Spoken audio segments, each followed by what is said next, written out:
कश्मीर के डोडा में आतंकियों से एनकाउंटर में सेना के कैप्टन समेत 5 जवान शहीद हो गए। इनमें एक जवान जम्मू कश्मीर पुलिस का भी है। डोडा एनकाउंटर में इन बहादुर जवानों ने आतंकियों की गोलीबारी का मुंह तोड़ जवाब दिया। ये सभी जवान आतंकियों से मुकाबला करते हुए शहीद हो गए। ये एनकाउंटर उस वक्त हुआ जब राष्ट्रीय राइफल्स और जम्मू कश्मीर के स्पेशल ऑपरेशन ने डोडा से करीब 55 किलोमीटर दूर डेसा के जंगल में आतंकवादियों को देर शाम घेर लिया। आतंकवादियों ने भागने की कोशिश की और गोलीबारी शुरू कर दी, लेकिन सुरक्षा बलों की कार्रवाई जारी रही। इस गोलीबारी में कैप्टन समेत 5 जवान शहीद हो गए। डोडा में हुए इस आतंकी एनकाउंटर की बात की जाए तो सेना को जानकारी मिली थी कि डोडा के उत्तरी इलाके में कई आतंकी छिपे बैठे हैं। जानकारी के मुताबिक जवानों को सोमवार शाम करीब 7:45 बजे खबर मिली कि धारी गोटे उरारबागी के जंगली इलाके में आतंकवादियों का मूवमेंट है, जिसके बाद इंडियन आर्मी के कैप्टन ब्रिजेश थापा के नेतृत्व में सेना और पुलिस की एक ज्वाइंट टीम जंगल में आतंकियों की तलाश के लिए निकली। जवानों ने इस पूरे इलाके को घेर लिया। रात करीब 9 बजे जवानों ने इलाके को चौतरफा घेर लिया था। जब आतंकियों को लगा कि वो अब मारे जाएंगे तो उन्होंने फायरिंग शुरू कर दी। आतंकियों और सेना के बीच 20 मिनट से ज्यादा समय तक फायरिंग होती रही। इस एनकाउंटर में कैप्टन ब्रिजेश थापा और 4 अन्य जवान घायल हो गए, जिसके बाद उन्हें अस्पताल ले जाया गया, जहां मंगलवार सुबह 5 जवान शहीद हो गए। जम्मू कश्मीर के डोडा में आतंकियों के खिलाफ ऑपरेशन जारी है। सेना आतंकियों को खोजकर उनका खात्मा करने की तैयारी कर रही है। आतंकी घने जंगलों में छिपे हुए हैं। डोडा एनकाउंटर में कप्तान समेत 4 भारतीय फौज के जवान शहीद। कल 7:30 बजे सुरक्षा कर्मियों को इत्तला मिलती है कि आतंकवादी इस जंगल के इलाके में छुपे हुए हैं। ऑपरेशन लॉन्च किया जाता है। 9 बजे के करीब आतंकवादियों से कांटेक्ट एस्टेब्लिश होता है। जैसे ही आतंकवादी देखते हैं कि घेराबंदी इलाके की हो रही है, वो फायरिंग करते हैं, जिसमें एक कप्तान और 3 जवान शहीद हो जाते हैं और 3 जख्मी होते हैं। उसके बाद से यहाँ पे मैसिव कॉम्बिंग और सर्च ऑपरेशन चल रहा है। पूरे तरीके से जंगल के इलाके को खंगाला जा रहा है। आतंकवादी बताया जाता है बुज़दिलाना हरकत के बाद किसी बिल में जाकर छुप गए हैं, क्योंकि यहाँ पे गुफाएं काफी हैं, नेचुरल केव्स हैं, जहाँ पे वो पनाह ले लेते हैं, छुप जाते हैं। जंगल का इलाका बहुत ही घना है, पथरीला इलाका है और यहाँ पे जो है काफी वृक्ष है, जिसकी वजह से उनको आग मिल जाती है। और इस समय जो एरियल सर्विलेंस की जा रही है, हेलीकॉप्टर द्वारा ड्रोन का इस्तेमाल किया जा रहा है आतंकवादियों की मूवमेंट को लोकेट करने के लिए। उसके साथ साथ एक 3 pronged ऑपरेशन लॉन्च कर दिया गया है। हर 3 तरफ से फौज जो है इस जंगल के इलाके में घुस चुकी है, ताकि आतंकवादियों को मारकर अपने जवानों की शहादत का बदला लिया जाए।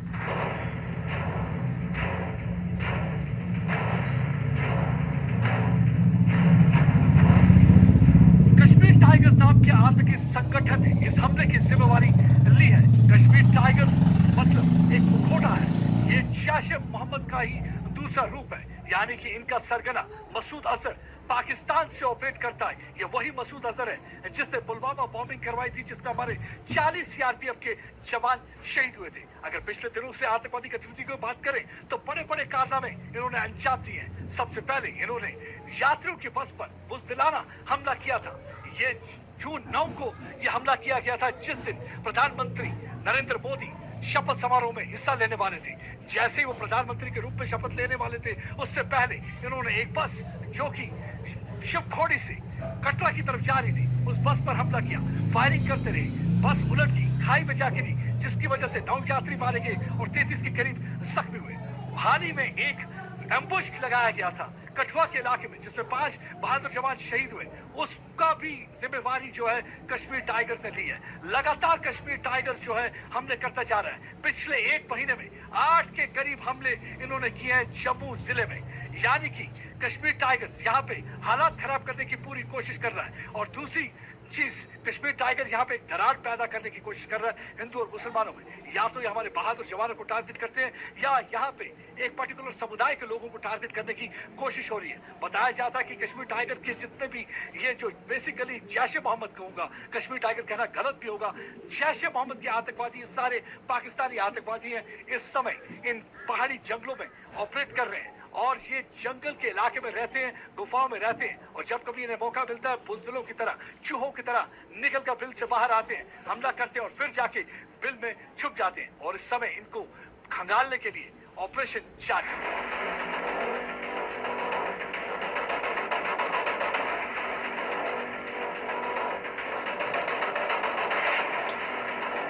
सुरक्षा एजेंसी के मुताबिक यहाँ पे 110 के करीब पाकिस्तानी आतंकवादी इस समय जम्मू कश्मीर में ऑपरेट कर रहे हैं, जिसमें 50 के करीब जम्मू के इलाके में एक्टिव हैं और 60 के करीब कश्मीर के इलाके में एक्टिव है। बताया जाता है इनमें से ज्यादातर जो है इंटरनेशनल बॉर्डर से इन्फिल्ट्रेट कर आए हैं। लगता है कि कोई सुरंग है जिसके द्वारा ये यहाँ पे इन्फिल्ट्रेट करके आते हैं, यानी कि चूहों की तरह रेंगते हुए सुरंग से आ जाते हैं और उसके बाद चूहों की तरह बिल में छुप जाते हैं, यानी कि गुफाओं में छुप जाते हैं। और ये आतंकवादी सारे पाकिस्तान के हैं और बताया जाता है ज्यादातर इसमें से कुछ पंजाबी स्पीकिंग है, कुछ पश्तो स्पीकिंग है। जो ये आतंकवादी है इनकी पूरी मंशा है कि यहाँ पे हालात खराब किए जाए।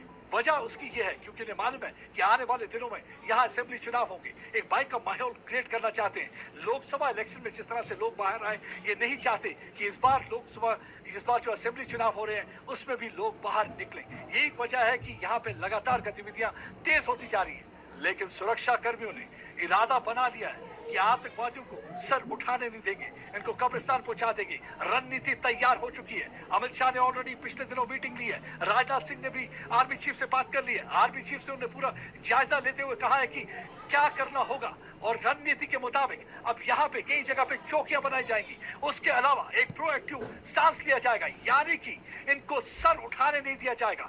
जहां भी कहीं आतंकवादी दिखेंगे उन्हें फ्लश आउट करने के लिए उन्हें मार गिराया जाएगा, कब्रिस्तान पहुंचा दिया जाएगा। ये एक रणनीति बन रही है। और दूसरा की रिज लाइंस पर जो कि इस समय अभी सुरक्षा कर्मी तैनात नहीं है, वहां पे और सुरक्षा कर्मी तैनात किए जाएंगे। उसके अलावा एक सिनर्जी मेंटेन की जाएगी। ऑलरेडी हमने देखा ओवरग्राउंड नेटवर्क जो कि सबसे ज्यादा खतरनाक रहता है, जो लॉजिस्टिक सपोर्ट प्रोवाइड करता है इन आतंकवादियों को, उस ओवरग्राउंड नेटवर्क को पूरी तरह से दबाव, बर्बाद और कर दिया जाएगा, उसे निस्तनाबूद किया जाएगा। उसके लिए ऑलरेडी इन्होंने सख्त कानून लागू कर दिए हैं ताकि कोई भी ओवरग्राउंड वर्कर, यानी कि अगर पाकिस्तानियों की मदद करता हुआ पाया गया, या तो उसे फांसी की सजा होगी, नहीं तो उम्र कैद की सजा होगी। और लगातार ये सारे जो है हथकंडे अपनाए जा रहे हैं ताकि आतंकवादी एक बार फिर से वही चीज ना करें जो उन्होंने 2000 की शतक के वक्त किया था। इस बार देखिए यहाँ पे काफी माहौल को सुधारने की कोशिश की जा रही है। इस समय मेरे साथ यहाँ पे स्थानीय निवासी हैं, मैं इनसे बातचीत करने की कोशिश करता हूँ। पहले कोई आतंकवादियों की यहाँ पे मूवमेंट थी? नहीं सर, नहीं थी। ये अभी हुई है? अभी हुई है, आज 10-15 साल पहले हुई।